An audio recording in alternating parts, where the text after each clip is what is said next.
Hi friends, എല്ലാവർക്കും നമസ്കാരം. Welcome to Minnu's tasty kitchen. അപ്പോൾ ഇന്നത്തേത് നമ്മുടെ ഗുലാബ് ജാമിൻ്റെ റെസിപ്പി കേട്ടോ. ഗോതമ്പ് പൊടിയും അതേപോലെ തന്നെ പഞ്ചസാര ഉപയോഗിച്ചുകൊണ്ട് ഏറ്റവും എളുപ്പത്തിൽ ചെയ്തെടുക്കാൻ പറ്റാവുന്ന ഒരു അടിപൊളി ഗുലാബ് ജാമിൻ്റെ റെസിപ്പിയാണ്. നമ്മൾ കടയിൽ നിന്നൊക്കെ ഗുലാബ് ജാം മേടിക്കുമ്പോൾ കിട്ടുന്ന അതേ മധുരത്തിലും അതുപോലെ തന്നെ നല്ല സോഫ്റ്റായിട്ടും ഉള്ളിലൊക്കെ ആണെങ്കിൽ നല്ല ജ്യൂസി ആയിട്ടുള്ള കിട്ടുന്ന ആ ഒരു ഗുലാബ് ജാമിൻ്റെ ടേസ്റ്റ് ഉണ്ടല്ലോ, അതേപോലെ തന്നെ നമുക്ക് വീട്ടിലും ചെയ്യാവുന്നതേ ഉള്ളൂ. അതും നമ്മുടെ ഗോതമ്പ് പൊടി ഉപയോഗിച്ചുകൊണ്ട് ചെയ്തെടുക്കാവുന്നതേ ഉള്ളൂ. അപ്പോൾ എല്ലാവരും ഇതേപോലെ ട്രൈ ചെയ്ത് നോക്കുക, ഉറപ്പായിട്ട് നിങ്ങൾക്ക് ഇഷ്ടമാവും. ഒട്ടും തന്നെ സമയം കളയാതെ ഏറ്റവും എളുപ്പത്തിൽ എങ്ങനെ നമ്മുടെ ഈ റെസിപ്പി ചെയ്യുന്നതെന്ന് കണ്ടു നോക്കിയാലോ.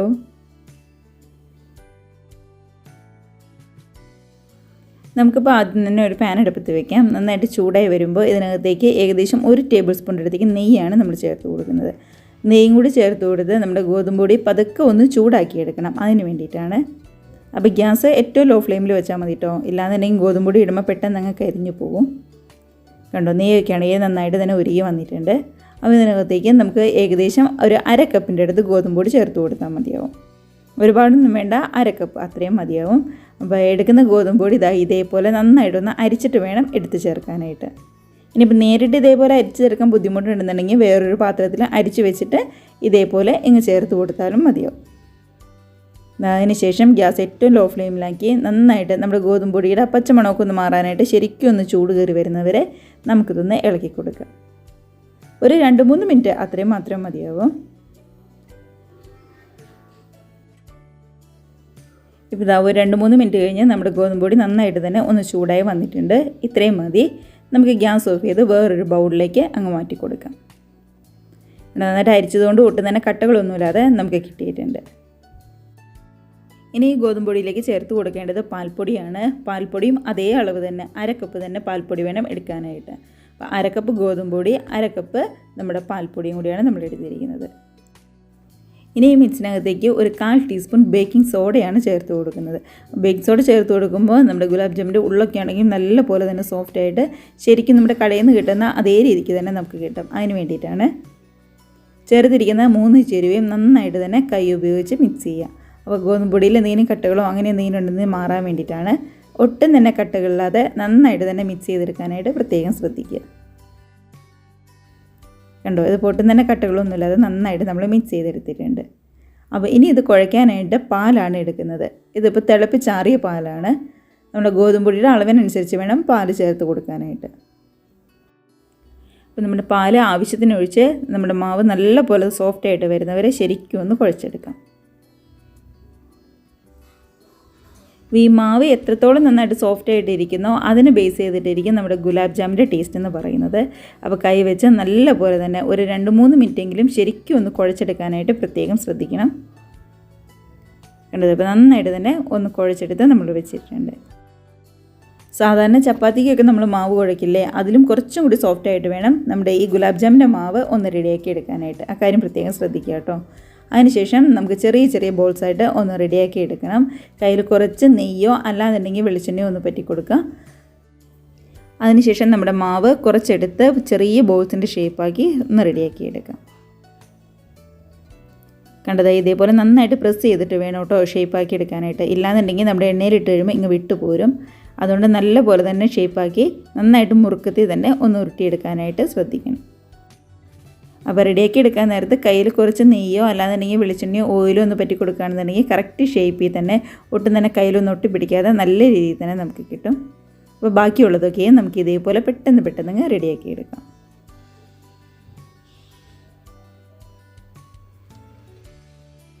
അങ്ങനെ നമ്മൾ എടുത്തിരിക്കുന്ന 1/2 കപ്പ് ഗോതമ്പ് പൊടിയും അതേപോലെ തന്നെ 1/2 കപ്പ് പാൽപ്പൊടിയിൽ നിന്നും ഏകദേശം 12 ബോൾസ് നമുക്ക് കിട്ടിയിട്ടുണ്ട്. അപ്പോൾ ഒരുപാട് വലുതുമല്ല എന്നാൽ തീരെ ചെറുതുമല്ല, മീഡിയം സൈസുള്ള ബോൾസ് ഉണ്ടല്ലോ, അതാണ് നമ്മൾ റെഡിയാക്കി എടുത്തിരിക്കുന്നത്. ഇതേപോലെ വേണം റെഡിയാക്കി എടുക്കാനായിട്ട്. ഇപ്പോൾ നമ്മൾ റെഡിയാക്കി വെച്ചിരിക്കുന്ന നമ്മുടെ ബോൾസ് ഒന്ന് ഫ്രൈ ചെയ്തെടുക്കണം. അപ്പോഴാണ് ഗുലാബ് ജാമിന് ആ കറക്റ്റ് കളറും അതേപോലെ തന്നെ ഉള്ളൊക്കെ ആണെങ്കിൽ നല്ലപോലെ ഒന്ന് വെന്ത് വരണമല്ലോ, അതിന് വേണ്ടിയിട്ടാണ്. എണ്ണയൊക്കെ നന്നായിട്ട് ചൂടായി കഴിഞ്ഞപ്പോൾ റെഡിയാക്കി വെച്ചിരിക്കുന്ന ഓരോ ബോൾസും നമ്മൾ ഇട്ട് കൊടുക്കുകയാണ്. ഗ്യാസ് ഒരിക്കലും ഹൈ ഫ്ലെയിമിൽ വെക്കരുത് കേട്ടോ. അങ്ങനെയാണെന്നുണ്ടെങ്കിൽ പെട്ടെന്ന് അങ്ങ് കരിഞ്ഞു പോകും. മാത്രമല്ല പുറം ഭാഗം നന്നായിട്ട് മുരിഞ്ഞു വരികയും ചെയ്യും. ഉള്ളൊക്കെ ആണെങ്കിലും അത്ര നന്നായിട്ടങ്ങ് വെന്ത് വന്നെന്ന് വരില്ല. അതുകൊണ്ട് എണ്ണ പതുക്കെ ഒന്ന് ചൂടായി കഴിയുമ്പോൾ ഒന്നെങ്കിൽ ഗ്യാസ് മീഡിയത്തിലോ അല്ലാന്നുണ്ടെങ്കിൽ ലോ ഫ്ലെയിമിലോ വെച്ചിട്ട് വേണം റെഡിയാക്കി എടുക്കാനായിട്ട്. കണ്ടോ, ഒരു വശമൊക്കെ പതുക്കെ ഒന്ന് കളർ മാറി വന്നിട്ടുണ്ട്. അപ്പോൾ നമുക്ക് പതുക്കെ ഒന്ന് മറിച്ചിട്ട് കൊടുത്ത് 2 വശം റെഡിയായി കഴിയുമ്പോൾ കോരിയെടുത്ത് മാറ്റി വയ്ക്കാം. ബേക്കിംഗ് സോഡയൊക്കെ ചേർത്ത് കൊടുത്തുകൊണ്ട് തന്നെ ഉള്ളൊക്കെ ആണെങ്കിൽ നല്ലപോലെ തന്നെ സോഫ്റ്റ് ആയിട്ടാണ് ഇരിക്കുന്നത്. അപ്പോൾ വെന്ത് വരാനായിട്ട് ഗ്യാസ് മീഡിയത്തിൽ അല്ലാന്നുണ്ടെങ്കിൽ ലോ ഫ്ലെയിമിൽ തന്നെ വെച്ചിട്ട് വേണം റെഡിയാക്കി എടുക്കാനായിട്ട്. ഇതാ കളറൊക്കെ ഒന്ന് മാറി ശരിക്കും നമ്മുടെ കടയിൽ നിന്ന് കിട്ടുന്ന ഗുലാബ് ജാമിൻ്റെ അതേ കളറിൽ തന്നെ വന്നിട്ടുണ്ട്. ഇപ്പോൾ റെഡിയായി കഴിഞ്ഞപ്പോൾ കോരിയെടുത്ത് നമുക്ക് മാറ്റി വയ്ക്കാം. അതിനുശേഷം ആ വലിയ ചൂടാറുന്നത് വരെ ഒന്ന് വെയിറ്റ് ചെയ്യാവേ. ആ സമയത്ത് നമുക്ക് നമ്മുടെ പഞ്ചസാര പാനി ഒന്ന് റെഡിയാക്കി എടുക്കണം. അതിന് വേണ്ടിയിട്ട് ഒരു പാത്രത്തിലേക്ക് ഏകദേശം 1.5 കപ്പ് പഞ്ചസാരയാണ് നമ്മൾ ചേർത്ത് കൊടുക്കുന്നത്. 250 ml കപ്പിന് 1.5 കപ്പ് പഞ്ചസാര നമ്മൾ എടുത്തിട്ടുണ്ട്. ഇതിനകത്തേക്ക് അതേ കപ്പിൽ തന്നെ 2 കപ്പ് വെള്ളമാണ് ചേർത്ത് കൊടുക്കേണ്ടത്. അപ്പോൾ 1.5 കപ്പ് പഞ്ചസാരയ്ക്ക് 2 കപ്പ് വെള്ളം വേണം ചേർക്കാനായിട്ട്. ഇതിലേക്ക് നല്ലൊരു ടേസ്റ്റിന് വേണ്ടി ഒരു 2 ഏലക്ക പതുക്കെ ഒന്ന് പൊട്ടിച്ചതാണ് ചേർത്ത് കൊടുക്കുന്നത്. കൂടെ തന്നെ നമ്മുടെ കയ്യിൽ കുങ്കുമപ്പൂ ഉണ്ടെന്നുണ്ടെങ്കിൽ ഈ സമയം ഒരു പിഞ്ച് നമുക്ക് ചേർത്ത് കൊടുക്കാവുന്നതേ ഉള്ളൂ. അപ്പോൾ അതൊക്കെ ഓപ്ഷണലാണ്. കയ്യിലുണ്ടെന്നുണ്ടെങ്കിൽ മാത്രം ചേർത്ത് കൊടുക്കുക. കയ്യിൽ ഏലക്ക ഇല്ലയെന്നുണ്ടെങ്കിൽ നമ്മുടെ ഏലക്കപ്പൊടി ഉണ്ടല്ലോ, അതാണെങ്കിലും ഒരു 1/4 ടീസ്പൂൺ ചേർത്ത് കൊടുത്താൽ മതിയാവും. ചെറിയൊരു ഏലക്കയുടെ ടേസ്റ്റ് ഉണ്ടാവുന്നത് എപ്പോഴും നല്ലതായിരിക്കും. കുങ്കുമപ്പൂ ഓപ്ഷണലാണ്. കയ്യിലുണ്ടെന്നുണ്ടെങ്കിൽ ചേർത്ത് കൊടുക്കുക. ഇതാ നന്നായിട്ട് തന്നെ നമ്മുടെ പഞ്ചസാരയൊക്കെ കലർന്ന് ശരിക്കും അങ്ങ് തിളച്ച് വന്നിട്ടുണ്ട്. അപ്പോൾ ഇത്രയും തിളച്ചാൽ പോരാ, ഒരു 2-3 മിനിറ്റെങ്കിലും വരുന്ന നന്നായിട്ട് തിളയ്ക്കണം. പഞ്ചസാര ഇതേപോലെ കയ്യിലെടുത്ത് നോക്കുമ്പോൾ പതുക്കെ ഒന്ന് ഒട്ടിപ്പിടിക്കണം. നന്നായിട്ട് ഒട്ടിപ്പിടിക്കുക, ഒറ്റനൂൽ പരുവാവോ അങ്ങനെയൊന്നും തന്നെ വേണ്ട. ജസ്റ്റ് ആ വെള്ളത്തിൽ നിന്ന് ഒന്ന് മാറിയിട്ട് ചെറിയൊരു ഒട്ടിപ്പിടുത്തം ഉണ്ടാകുന്ന ആ ഒരു പരുവത്തിൽ നമുക്ക് ഗ്യാസ് ഓഫ് ചെയ്യാം. ഒരു 2-3 മിനിറ്റ് അങ്ങ് തിളച്ച് കഴിയുമ്പോൾ തന്നെ അതങ്ങ് റെഡിയായിട്ട് വന്നോളും.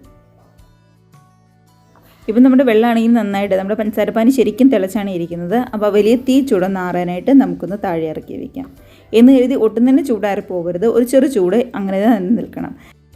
അങ്ങനെ ഒരു ചെറു ചൂട് നമ്മുടെ പഞ്ചസാരപ്പാനിക്ക് നിന്നാൽ മാത്രമാണ് നമ്മൾ ബോൾസ് റെഡിയാക്കി ഇട്ട് കൊടുക്കുമ്പോൾ ശരിക്കും ആ പഞ്ചസാരപ്പാനി ആ ബോൾസിൻ്റെ ഉള്ളിലേക്ക് ശരിക്കും അങ്ങ് ഇറങ്ങി ചെല്ലുള്ളൂ. എന്നാൽ മാത്രമാണ് നല്ല ജ്യൂസി ആയിട്ട് നമ്മൾ കടയിൽ നിന്നൊക്കെ കിട്ടുന്ന ആ ഒരു ജ്യൂസി ഫീലിൽ നമുക്ക് കിട്ടണമെന്നുണ്ടെങ്കിൽ ഒരു ചെറു ചൂടിൽ തന്നെ വേണം റെഡിയാക്കി എടുക്കാനായിട്ട്.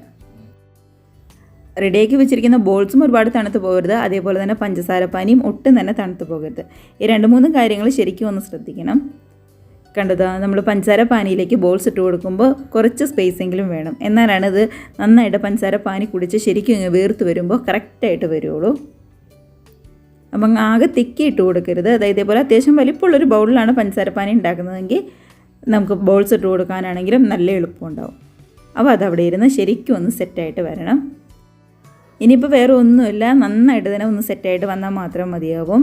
ഞാനിപ്പോൾ രാത്രി ഒരു 8 മണിയായപ്പോൾ റെഡിയാക്കി വെച്ചിട്ട് പിറ്റേന്ന് രാവിലെ ഒരു 8 മണിയായപ്പോഴാണ് എടുത്ത് നോക്കിയത്. അപ്പോഴാണ് കറക്റ്റായിട്ട് എനിക്ക് ആ ഒരു കടയിൽ നിന്നൊക്കെ കിട്ടുന്ന ആ ഒരു ജ്യൂസി ഫീലിൽ നമുക്ക് കിട്ടിയത്. ഇല്ലാന്നുണ്ടെങ്കിൽ ഏറ്റവും കുറഞ്ഞത് ഒരു 6 മണിക്കൂറെങ്കിലും അങ്ങനെ തന്നെ വെക്കണം. അതും ചെറു ചൂടിലാണെങ്കിൽ പെട്ടെന്ന് റെഡിയായിട്ട് വരികയും ചെയ്യും. ഒരുപാട് ചൂടിൽ നമ്മുടെ പഞ്ചസാര പാനിക്കും അതേപോലെ തന്നെ ബോൾസിനൊക്കെ ഒരുപാട് ചൂടുണ്ടെന്നുണ്ടെങ്കിൽ പെട്ടെന്നങ്ങ് അലന്നു പോവും. അതുകൊണ്ടാണ് ഞാൻ പറഞ്ഞത് രണ്ടും ഒരു ചെറു ചൂടിൽ തന്നെ നിർത്താനായിട്ട് പ്രത്യേകം ഒന്ന് ശ്രദ്ധിക്കണം. അപ്പോൾ ഇതവിടെ ഇരുന്ന് ഒരു രാത്രി മുഴുവൻ അങ്ങനെ തന്നെ അവിടെ ഇരിക്കട്ടെ. പിറ്റേന്ന് രാവിലെ ആകുമ്പോൾ നമുക്ക് എടുത്ത് നോക്കാം എന്തായിന്ന്.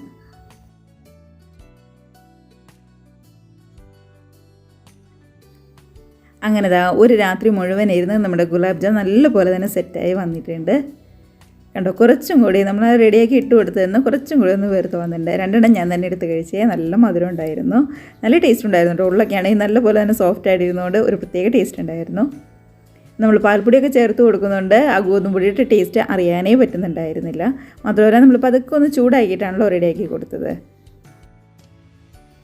ഇതാ നല്ല പോലെ തന്നെ വന്നിട്ടുണ്ട്. കളറൊക്കെ ആണെങ്കിലും അതേപോലെ തന്നെ നമുക്ക് കിട്ടിയിട്ടുണ്ട്. അപ്പോൾ ഇത്രയേ ഉള്ളൂ നമ്മുടെ ഗോതമ്പൊടി ഉപയോഗിച്ചിട്ടുള്ള ഗുലാബ് ജാമിൻ്റെ റെസിപ്പി എന്ന് പറയുന്നത്. എല്ലാവരും മിസ് ചെയ്യാതെ ട്രൈ ചെയ്ത് നോക്കണേ. പല രീതിയിൽ നമ്മൾ ഈ റെസിപ്പി ചെയ്യാറുണ്ട്. ഗോതമ്പൊടി മാത്രം ഉപയോഗിച്ചുകൊണ്ടല്ല, റവ ഉപയോഗിച്ചുകൊണ്ട്, അതുപോലെ തന്നെ പാൽപ്പൊടി ഉപയോഗിച്ചുകൊണ്ട്, അവൽ ഉപയോഗിച്ചുകൊണ്ട്, ബ്രെഡ് ഉപയോഗിച്ചുകൊണ്ട് ഒക്കെ നമ്മുടെ ഗുലാബ് ജാമിൻ്റെ റെസിപ്പി സാധാരണ രീതിയിൽ നമ്മൾ ചെയ്തെടുക്കാറുണ്ട്. മാത്രമല്ല നമുക്കിത് കുറച്ച് ദിവസം സൂക്ഷിച്ച് വെക്കാനും പറ്റും. നനഞ്ഞ സ്പൂണോ അതേപോലെ തന്നെ നനഞ്ഞ കയ്യോ ഉപയോഗിച്ചുകൊണ്ട് നമ്മൾ എടുക്കാതിരുന്നാൽ മാത്രം മതിയാവും.